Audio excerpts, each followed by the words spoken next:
హైదరాబాద్ నగరం పంజాగుట్ట శ్మశాన వాటికలోని చిన్నారిని ఖననం చేసిన తర్వాత అదృశ్యమైనటువంటి ఘటన ఒక్కసారిగా కలకలం రేపినట్లయింది.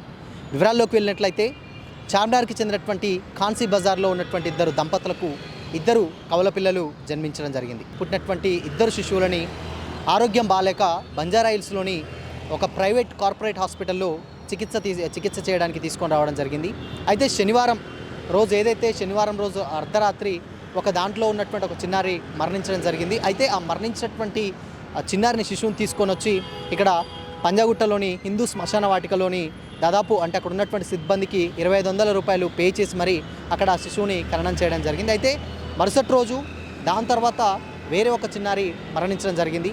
అయితే ఆ చిన్నారిని కూడా సేమ్ అక్కడ ముందుగా పెట్టినటువంటి చిన్నారి ఎవరైతే ఉన్నారో అక్కడికి తీసుకెళ్ళి ఖననం చేయాలన్నటువంటి ఉద్దేశంతో తల్లిదండ్రులు మరియు వాళ్ళతో పాటు ఉన్నటువంటి కుటుంబ సభ్యులు ఎవరైతే ఉన్నారో వాళ్ళు ఇక్కడికి వచ్చి శిశువుని ఖననం చేద్దామని చూసేసరికి ఫస్ట్ పెట్టినటువంటి ఏదైతే బొంద పెట్టినటువంటి అక్కడ ఉన్నటువంటి ఖననం చేసినటువంటి చిన్నారిని అక్కడ ఉన్నటువంటి చిన్నారి లేకుండా పోగా అక్కడ ఉన్నటువంటి గుంట తొవ్విన మాదిరిగా కనిపించేటువంటి ఘటన ఒక్కసారిగా అందరినీ షాక్కి గురిచేసింది.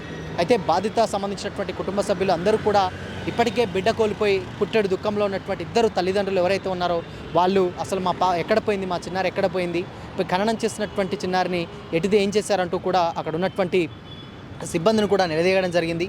నిలదీసిన తర్వాత వెంటనే వాగ్వాదం కూడా జరిగింది. అయితే దీని మీద వెంటనే పోలీసులు సమాచారం అందుకొని అక్కడికి రావడం జరిగింది. వచ్చిన తర్వాత వెంటనే అక్కడ ఉన్నటువంటి ఆ క్రైమ్ సీన్ ఏదైతే ఉందో అక్కడ క్రైమ్ సీన్ ఏర్పాటు చేయడం జరిగింది. అయితే ఇది ఎవరు చేశారు, ఎందుకు చేయాల్సి వచ్చింది, అంటే మూఢనమ్మకాలా లేదంటే దీని వెనక ఏదైనా అంతర్యం ఏమన్నా ఉందా అన్నటువంటి కోణంలో కూడా పోలీసులు దర్యాప్తు అయితే జరుపుతూ ఉన్నారు.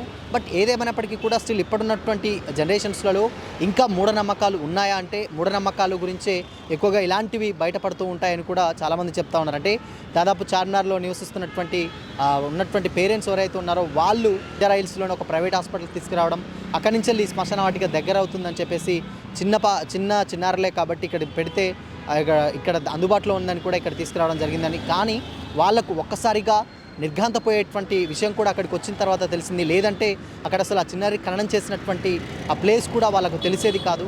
అయితే ఇంతకుముందు ఏమన్నా అదృశ్యం ఉన్నాయా ఏంటి, అసలు ఇలాంటి సిచ్యువేషన్ ఏమన్నా జరిగాయన్నటువంటి కోణంలో కూడా పోలీసులు ఆరా తీస్తున్నారంటే దీని వెనక ఏదైనా ముఠా ఉందా, లేదంటే మూఢనమ్మకాలు ఉన్నాయా, లేదంటే ఇన్ కేసు ఏదైనా అంటే మంత్రాలు తంత్రాలు లాంటి మూఢనమ్మకాలు నమ్మేటువంటి వ్యక్తులు ఎవరైనా ఇలాంటి పనికి పాల్పడ్డారనేటువంటి కోణంలో కూడా విచారిస్తున్నట్లయితే తెలుస్తుంది. అయితే ఒక్కసారిగా ఇప్పుడు అక్కడ దాదాపు ఉన్నటువంటి పరిస్థితి చూసుకున్నట్లయితే మేజర్గా ఒక్కసారి అక్కడ ఫిర్యాదు అయినటువంటి కుటుంబ సభ్యులు ఫిర్యాదు మేరకు వాళ్ళు ఒక నలుగురి మీద కేసు అయితే నమోదు చేయడం జరుగుతుంది. అయితే అక్కడలో దాదాపు ఉన్నటువంటి చిన్నారుల్లో మేజర్గా ఉన్నటువంటి అంటే ముగ్గురిని దగ్గర నలుగురిని కూడా అదుపులోకి తీసుకున్నట్లే తెలుస్తుంది.